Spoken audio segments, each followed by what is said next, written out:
పొందాక ఎక్కడి నుంచి ఈ రాజ్యం ఇక్కడ కూర్చునే అర్హత నాకు లేదయ్యా, నేను అయోగ్యున్నయ్యా, నన్ను ఎంతగా ప్రేమించావయ్యా అని కృతజ్ఞతతో ఆయన చేయవలసిన పనులన్నీ చేసి అభివృద్ధి పొందాక, శత్రువుల బలము నుండి కూడా విడుదల పొందాక, అన్ని విధాలుగా కూడా ఏ లోటు లేదా, సూపర్గా దేవుడు నన్ను ప్రేమించాడని అనుకుంటున్న సమయంలో వచ్చేసింది, ఇది నా ప్రార్థన, ఇది నా జ్ఞానము, ఇది నా తెలివి.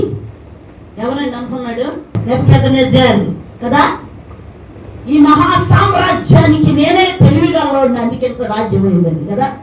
ఏమైపోయాడు? పోరేడ్రోడా నీదా ఏంటి మనసులో గర్విస్తున్నావు అని అంతే మొత్తాడు దేవుడు. ఏమైపోయాడు? చచ్చిపోలా, మరి బుద్ధి రావాలిగా, మళ్ళీ మెంటలోడైపోయాడు, పిచ్చోడైపోయాడు, వెళ్ళి అడవిలో ఆకులు మేస్తున్నాడు, చాలా భయంకరంగా తయారయ్యాడు. మానవ మైండ్ లేదు.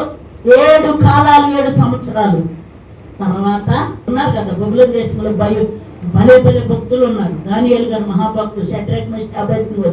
ఇలాంటి ప్రార్థన, వీళ్ళ ప్రార్థన కావచ్చు, దేవుడు మరలా ఆయన కనువిప్పగలిగి మనలాంటి వాళ్ళ గర్వాన్ని అమర్చడానికి కావచ్చు, హెచ్చరిక చేయడానికి కావచ్చు.